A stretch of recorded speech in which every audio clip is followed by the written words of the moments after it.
Hello and very good morning, students. Today we are going to discuss another very important topic of your microeconomics, that is demand. Student, this is very well known word for you. As you know, in very general way, demand का मतलब होता है मांग, पर अर्थशास्त्र में, economics में demand का मतलब होता है कि किसी भी वस्तु का एक निश्चित मूल्य पर उपभोग करना ही डिमांड कहलाता है। मतलब क्या? मतलब बेटा कि डिमांड तभी संभव है जब कोई भी कंज्यूमर, कोई भी इंडिविजुअल किसी भी वस्तु को कंज्यूम करे। अब उस वस्तु को कंज्यूम करना है तो इसके लिए क्या चाहिए? किसी वस्तु को कंज्यूम करने के लिए सबसे पहले किसी भी व्यक्ति के अंदर नीड होनी चाहिए, नीड या वांट, राइट। अब जैसे सपोज कर लीजिए आपको भूख लग गई। अब भूख लगना है, अब भूख को शांत करना, ये क्या है? नीड है। आपको जो भूख लगी है उस भूख को शांत करना है, तो आपकी नीड क्या है? भूख लगी, भूख को शांत करने के लिए कुछ चाहिए। अब मान लीजिए भूख को शांत करने के लिए आपको लगता है कि समोसे मिल जाते तो अच्छा था, लेकिन क्या सिर्फ भूख लगने से समोसे मिल जाएंगे? नहीं मिलेंगे। उसके लिए दूसरी चीज क्या होनी चाहिए? डिजायर होना चाहिए। क्या होना चाहिए? Second thing is desire. यानी अगर आपकी भूख को शांत करना है और आपको समोसे चाहिए तो समोसे को प्राप्त करने की आपके अंदर इच्छा शक्ति होनी चाहिए।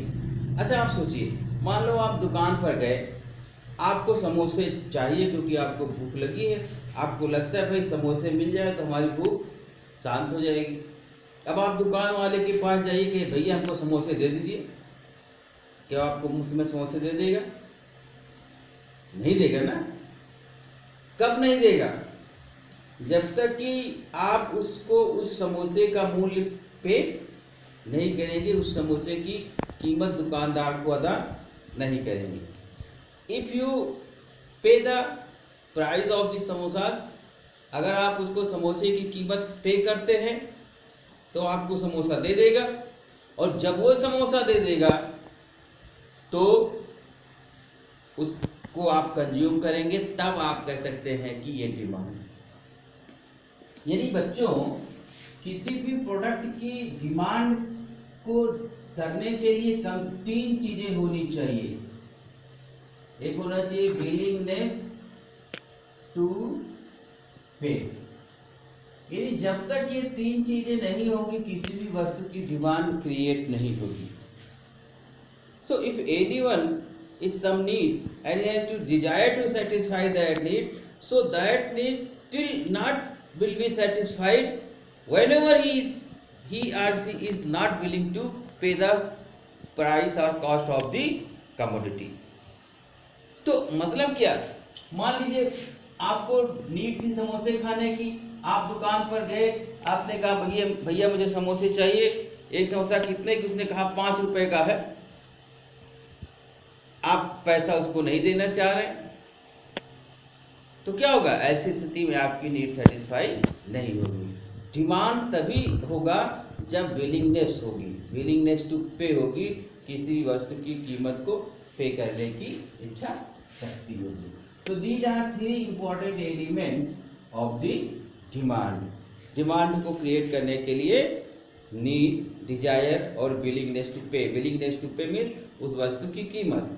इसीलिए आपसे कहा गया कि जो डिमांड होता है उसकी डेफिनेशन क्या आता है? Demand refer to the that quantity which is consumed by any individual by giving the existing price at particular time period, so that is the demand. But sometimes students confused between demand and quantity demanded. Students don't get confusion between demand and quantity demanded. Quantity demand means any specified quantity, specific quantity. Quantity demand denoted to the demand of any specific amount of the quantity, specific quantity. So don't get confusion between quantity demand. यानी अगर कोई व्यक्ति किसी एक वस्तु का किसी एक पर्टिकुलर टाइम में कितना कंज्यूम करता है, उसको हम क्या बोलते हैं? क्वांटिटी डिमांडेड कहते हैं। अब आप देखिए, अब हम आते हैं डिमांड कितने प्रकार का हो सकता है, टाइप्स ऑफ डिमांड। तो देखो बेटा, दो प्रकार का होता है demand, individual demand and market demand. There are two types of demand, individual demand and market demand. Now let us we discuss what is individual demand and what is market demand. देखिए, individual demand क्या है?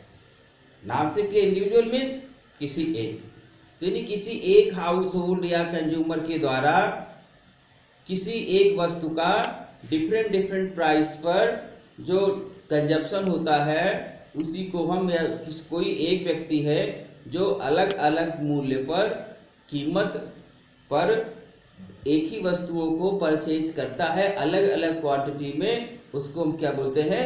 Individual demand बोलते हैं। याद रखिए, individual demand में individual house hold या consumer की हम बात करते हैं।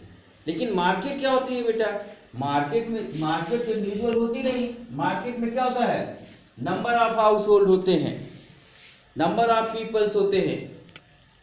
तो उन नंबर ऑफ पीपल्स के द्वारा किसी वस्तु की जो डिमांड होती है, सबके डिमांड को मिला दिया जाता है, तो उसको हम क्या बोलते हैं? Market demand. So what is individual demand? Individual demand refers to the demand of any commodity by a consumer at different price is during a particular time period is known as demand. Individual demand मतलब कि किसी एक वस्तु के, एक व्यक्ति के द्वारा विभिन्न मूल्यों पर किसी वस्तु का जो कंजप्शन होता है, जो डिमांड होता है, उसी को हम इंडिविजुअल डिमांड कहते हैं। और इंडिविजुअल डिमांड, और इसके अलावा मार्केट डिमांड क्या होती है? मार्केट डिमांड का मतलब होता है कि, मार्केट डिमांड का मतलब होता है कि जैसे किसी एक मार्केट में विभिन्न प्रकार के कंज्यूमर्स हैं, विभिन्न प्रकार के लोग हैं, उनके द्वारा जो वस्तुओं का कंजप्शन किया जाता है, सबको अगर हम ऐड कर दें तो उसको हम मार्केट डिमांड बोलते हैं। ठीक है, इसको हम एक एग्जांपल से समझने का प्रयास करते हैं। अब देखो बेटा, सपोज कर लीजिए ये प्राइस है, this is the price of any commodity, ये है हाउस होल्ड। अब किसी वस्तु की प्राइस 1, 2, 3, 4, 5 रुपए। 1 रुपए जब किसी वस्तु की कीमत है तो आदमी 10 यूनिट परचेज कर रहा है। मान लो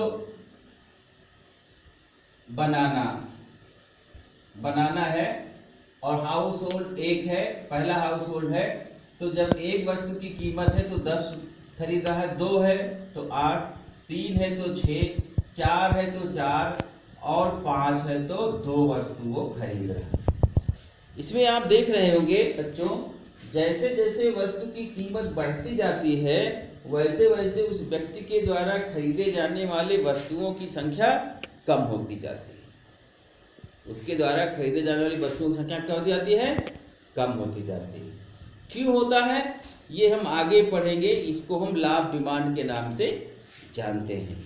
तो देखिए, अब ये जो टेबल दिखाता है आपको, इस टेबल को हम इंडिविजुअल शेड्यूल भी बोलते हैं। अगर आपको पूछे व्हाट इज इंडिविजुअल शेड्यूल, तो individual schedule is the tabular relationship between price and demand of any quantity of any individual or single household is known as individual schedule. अब आप देखिए, इसमें मान लीजिए हमने एक हाउस होल्ड 2 रख लिया, एक हाउस होल्ड 3 रख लिया। तो अब आप देखिए, अब बेटा यहाँ पे देखें कि जब प्राइस एक था तो पहला व्यक्ति जो था वो 10 यूनिट खरीदता था, दूसरा 15, तीसरा भी मान लो 10 खरीदता था, दूसरा 12, तीसरा 9, ये 10, ये 8, ये 9, ये 7, ये 6, ये 4। अब आप देखिए, ये 3 हाउस होल्ड हैं और तीनों एक ही कीमत पर, जब किसी वस्तु की कीमत 1 रुपए है तो तीनों के द्वारा, पहले हाउस होल्ड के द्वारा, पहले व्यक्ति के द्वारा उसकी 10 पीस खरीदी जा रही है, दूसरे के द्वारा उसकी 15 पीस खरीदी जा रही है और तीसरे के द्वारा उसकी 10। तो अगर यहाँ से आप पूछे डिमांड कितना है, तो टोटल डिमांड क्या है बेटा? टोटल डिमांड में हम क्या करेंगे, इसको तीनों जोड़ देंगे, यानी 10 10 20 और 15 35। इसका मतलब क्या? इसका मतलब ये कि टोटल जब किसी वस्तु की कीमत 1 रुपए थी तो जितने इंडिविजुअल्स थे, जितने फर्म्स थे, उन्होंने सब लोगों ने मिला करके उस वस्तु की 35 यूनिट खरीदा। दूसरे में 12 20 9 29, यहाँ पे बेटा 24, यहाँ पर 21 20 और यहाँ पे 12। तो ये जो ओवरऑल डिमांड है, this is known as market demand. So that is the basic difference between individual demand and market demand. उम्मीद है आपको डिमांड समझ में आया होगा, क्योंकि डिमांड बच्चों एक बार फिर से जान लीजिएगा, डिमांड किसी वस्तु की इच्छा से ही डिमांड क्रिएट नहीं होती। आपको टेलीविजन चाहिए, आपको एलईडी चाहिए, तो एलईडी आपको तब तक नहीं मिलेगा जब एलईडी की डिमांड तब तक क्रिएट नहीं होगी, या किसी भी दुकान से एलईडी तब तक नहीं बिकेगा जब तक कि आप उस एलईडी की जो कीमत है उसको पे करने के इच्छुक नहीं होंगे। ठीक है, तो उम्मीद है आपका कॉन्सेप्ट क्लियर हो गया होगा। आपका कॉन्सेप्ट क्लियर हो, कंटेंट अच्छा लगे तो हमारा ये चैनल जो है इसको सब्सक्राइब करें और अपनी जो क्वेरीज हैं उसको भी मेंशन करें। Okay, thank you.